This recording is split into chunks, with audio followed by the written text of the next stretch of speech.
Welcome back to concepts first. आज का हमारा टॉपिक है आउटब्रीडिंग डिवाइसेस। शुरू करते हैं। Majority of the following plants produce hermaphrodite flowers. Hermaphrodite का मतलब होता है बाइसेक्सुअल फ्लावर। अगर बायो में बाइसेक्सुअल आए या हर्माफ्रोडाइट आए, दोनों एक ही बात है। ये कहना चाह रहा है कि मेल और फीमेल जो है वो एक ही ऑर्गेनिज्म में है। अगर फ्लावर की बात कर रहा है तो वो फ्लावर्स में है। अगर हर्माफ्रोडाइट प्लांट बोलता तो प्लांट में होते। मतलब प्लांट में तो यहाँ पे एक मेल और एक फीमेल यहाँ पर भी हो सकते हैं, पर ये फ्लावर बोल रहा है तो फ्लावर तो एक ही होगा। फ्लावर मतलब एक फ्लावर में मेल और फीमेल दोनों है। And pollen grains are likely to come in contact with the stigma of the same flower. ये बोल रहे हैं कि वहाँ पे सेल्फ फर्टिलाइजेशन होगा, यानी कि ऑटोगैमी हो रही है। मेल और फीमेल जो है, क्योंकि एक ही फ्लावर के अंदर हैं, तो मेल से ही पोलन फीमेल के पास आ रहा है और वो सेम फ्लावर के साथ ही फर्टिलाइज कर रहा है। तो इसको हो गया सेल्फ पोलिनेशन, या हम इसको सेल्फ फर्टिलाइजेशन भी बोल देते हैं। कंटिन्यूड सेल्फ पोलिनेशन का क्या होता है कि इनब्रीडिंग डिप्रेशन हो जाता है। अभी इनब्रीडिंग डिप्रेशन क्या है, देखो, हम पिछले वीडियो में बात कर चुके हैं कि जो सेक्सुअल रिप्रोडक्शन होता है उसका जो मेन काम होता है वो वेरिएशन होती है। वेरिएशन लाना बहुत जरूरी है। वेरिएशन नहीं होगा तो इवोल्यूशन नहीं होगा, कुछ नया नहीं आएगा। तो जो पहले से मौजूद कमियां हैं वो ठीक नहीं होंगी, क्योंकि कुछ नया आ नहीं रहा। हालांकि जरूरी नहीं है कि वेरिएशन से कमी ही दूर हो, वेरिएशन उल्टा भी बढ़ सकता है। लेकिन धीरे धीरे इवोल्यूशन इसको सुधारने की कोशिश ही करता है। लेकिन वेरिएशन होगा तभी तो बाद में सुधारा जाएगा। अगर होगा ही नहीं तो फिर कैसे सुधारेगा। इनब्रीडिंग डिप्रेशन क्या करता है, मान लीजिए पहले से ही ए ऑर्गेनिज्म में कोई कमी है और बी ऑर्गेनिज्म में भी वो कमी है, तो आगे तो कमी पास होगी ही सी में। जो भी इनका प्रोजनी होगा, इनका जो बच्चा होगा, आगे वो कमी तो पास होगी ही होगी। मान लीजिए ए में कमी है और बी में कमी नहीं है, लेकिन सी में कमी आ भी सकती है और सी में कमी नहीं भी आ सकती है।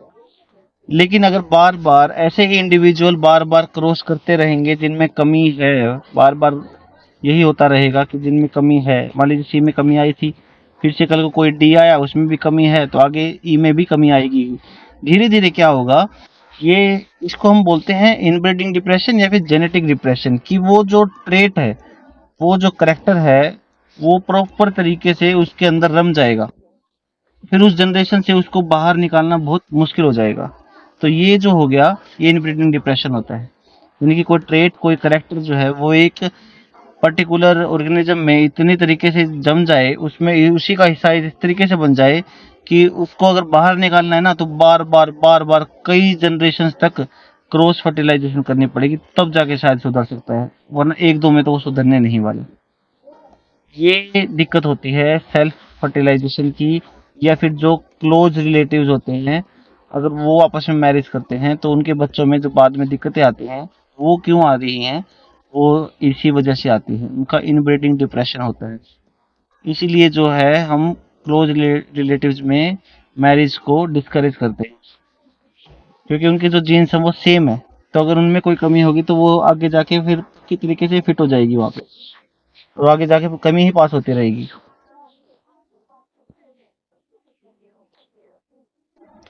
Flowering plants have developed many devices to discourage self pollination. ये बोल रहे हैं कि सेल्फ पोलिनेशन को डिस्करेज किया जाए, इसके लिए फ्लावरिंग प्लांट्स ने बहुत तरीके अपनाए हैं। देखो, ये फ्लावरिंग प्लांट को खुद तो सोच नहीं रहा है, ये इवोल्यूशन करवा रहे हैं उनसे टू एनकरेज क्रॉस पोलिनेशन, क्योंकि इवोल्यूशन को पता है क्रॉस पोलिनेशन होनी चाहिए। सेल्फ इतना बढ़िया नहीं होता, हर केस में बढ़िया नहीं होता। हाँ, कुछ केसेस में बढ़िया हो सकता है, पर हर केस में बढ़िया नहीं होता। कुछ ऐसे ऑर्गेनिज्म हो सकते हैं जिनके ट्रेट बहुत अच्छे हैं, तो वो सेल्फ के साथ भी चल सकते हैं, लेकिन कोई ना कोई कमी तो होती ही है। In some species, pollen release and stigma receptivity are not synchronized। ये क्या बोल रहे हैं, ये बोल रहे हैं कि हो सकता है कोई ऐसा प्लांट हो जिसके अंदर मान लीजिए मेल जो है और ये फीमेल है, हमारा फीमेल के पास हमारे पास स्टिग्मा होगा, और यहाँ पे हमारे पास जो पोलन निकलेगा, तो जो पोलन होगा जो वो स्टिग्मा के ऊपर आएगा, तो ऐसा हो सकता है कि या तो स्टिग्मा मैच्योर ना हो उस टाइम, तो पोलन आ भी गया तो भी कोई फायदा नहीं। मतलब कोई भी बाइसेक्सुअल फ्लावर है, मान लीजिए जो हमारे पास बुक में पहले से दिया हुआ, उसी का केस ले लेते हैं। ऐसे हमारे पास है, तो कोई भी बाइसेक्सुअल फ्लावर है, तो नॉर्मली केस ये किया जाता है सेल्फ पोलिनेशन को डिस्करेज करने के लिए, कि हो सकता है मेल जो है, मेल पहले मैच्योर हो जाए, तो अगर मेल पहले मैच्योर हो जाएगा तो इसके पोलन यहाँ से शेड हो जाएंगे, निकल जाएंगे यहाँ से, है ना, पोलन निकल जाएंगे। तो अगर इसके ऊपर भी गिर जाता है पोलन तो कोई फायदा नहीं है, क्योंकि ये तो मैच्योर है ही नहीं, और जब तक ये मैच्योर होगा इसकी पोलन की वायबिलिटी खत्म हो चुकी होगी, तो ये बच गया, सेल्फ पोलिनेशन नहीं हुई। दूसरा केस हो सकता है कि फीमेल जल्दी मैच्योर हो जाए और मेल बाद में मैच्योर हो। तो अगर फीमेल जल्दी मैच्योर हो गई है तो ये तो तैयार है रिसेप्टिविटी, ये पोलन के लिए तैयार है, तो यहाँ से तो पोलन आएगा ही नहीं, तो कहीं बाहर से ही पोलन कोई आ जाएगा, तो ये उसके साथ ऐसे फिर अपने फर्टिलाइजेशन पूरी कर लेगी, और ये बाद में मैच्योर होगा तो ये किसी और के काम आएगा, किसी और, मतलब ये यहाँ के पोलन किसी और के पास चले जाएंगे, किसी और सिग्मा के पास। तो ये क्या करते हैं, अपनी मैच्योरिटी को आगे पीछे कर लेते हैं ताकि सेल्फ पोलिनेशन ना हो। तो ये बोल रहे हैं कि या तो जो स्टिग्मा है वो रिसेप्टिव हो जाता है, या मतलब इधर the pollen is release before the stigma become receptive, मतलब पोलन पहले ही छोड़ दिया है, और stigma becomes receptive much before the release of pollen, यानी कि स्टिग्मा हो सकता है पहले रिसेप्टिव हो गया, पोलन बाद में निकले। In some other species, the anther and stigma are placed at different positions so that pollen cannot come in contact with the stigma of same flower. तो ऐसा केस भी हो सकता है कि मान लीजिए जो ऐसे फीमेल वाला पार्ट है वो बहुत ज्यादा ऊंचाई की तरफ है, और जो मेल वाला पार्ट है हो सकता है वो बहुत ज्यादा नीचाई की तरफ है, नीचे की तरफ है, डाउन साइड है, तो यहाँ से यहाँ तक पहुंचना बहुत मुश्किल है। ठीक है, और हो सकता है कोई ऐसा प्लांट हो जिसमें मेल जो फ्लावर होता है वो नीचे की तरफ हो और फीमेल फ्लावर जो ऊपर की तरफ होता हो, तो ये डिस्करेज करता है कि यहाँ से यहाँ पे पहुंचना बहुत मुश्किल है, तो सेल्फ पोलिनेशन डिस्करेज हो जाता है। Both these devices prevent autogamy. Autogamy का मतलब जो हम पहले डिस्कस कर चुके हैं, ऑटोगैमी यानी कि खुद के साथ ही फ्यूजन हो रही है, सेम जीन्स होंगे उनके। ऑटो मतलब सेल्फ, गैमी मतलब fusion. Third device to prevent inbreeding is self incompatibility, यानी कि सेल्फ, ये क्या होती है, सेल्फ इनकम्पैटिबिलिटी का मतलब है कि स्टिग्मा को पता है कि पोलिनेशन जो हो सकता है वो उसी के एंथर्स के साथ भी हो सकता है। इस केस में ये दोनों के दोनों मैच्योर हैं, ऐसा नहीं कि आगे पीछे मैच्योर हुआ है, ये भी मैच्योर है, ये भी मैच्योर है। लेकिन बात क्या है, जब ये इसके ऊपर आएगा, पोलन इसके ऊपर मान लीजिए आ गया, तो यहाँ पे क्या होता है, यहाँ पे कुछ शुगर्स और प्रोटीन्स होते हैं।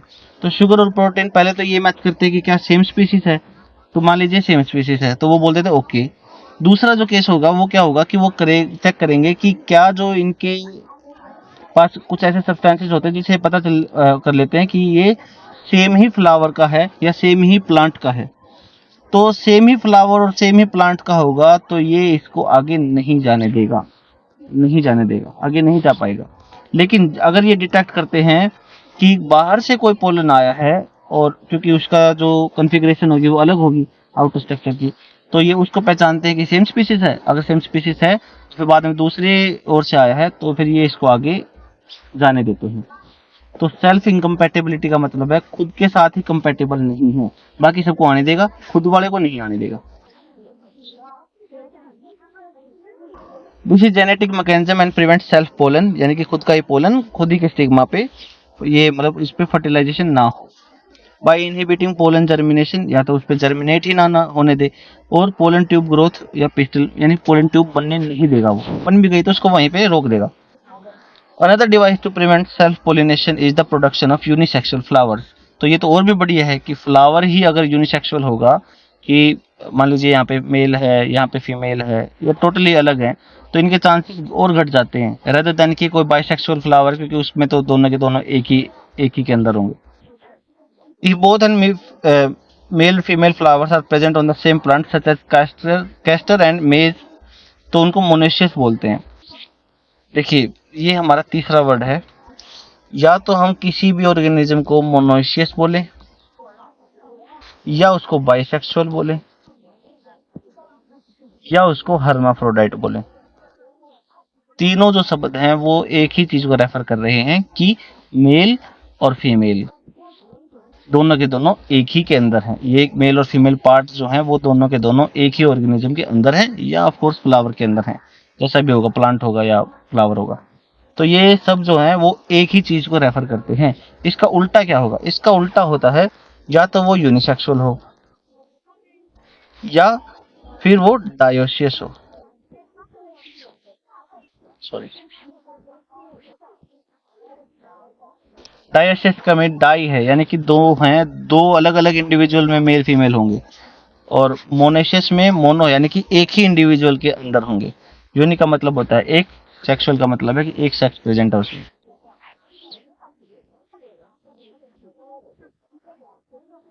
तो ये बोल रहे हैं कि अगर सेम मेल और फीमेल फ्लावर्स जो हैं वो एक ही प्लांट में हों, जैसे कि कैस्टर इमेज उनका एग्जांपल है, तो ये मोनेशियस कहलाएंगे। It prevents autogamy but not geitonogamy.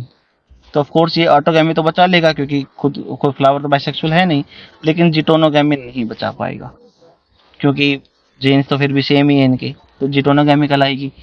तो सेल्फ पोलिनेशन तो टेक्निकली अभी भी हुआ, तो इतने प्रॉपर तो नहीं बचा पा रहा है। In several species such as papaya, male and female flowers are present on different plants. तो ये क्या केस होगा, ये ऑफ कोर्स डायोसी या फिर डायोसियस का केस होगा, या यूनिसेक्सुअल केस बोल सकते हैं कि प्लांट ही यूनिसेक्सुअल है। यहाँ पे फ्लावर यूनिसेक्सुअल नहीं है, यहाँ पे प्लांट ही यूनिसेक्सुअल है। This condition prevents both autogamy and geitonogamy, दोनों ही बच जाएंगे। ऑफ कोर्स ये किसकी तरफ जाएगा, ये जीनोगैमी की तरफ जाएगा। अगला टॉपिक है हमारा पोलन पिस्टिल इंट्रैक्शन। ये हम अगली वीडियो में डिस्कस करेंगे।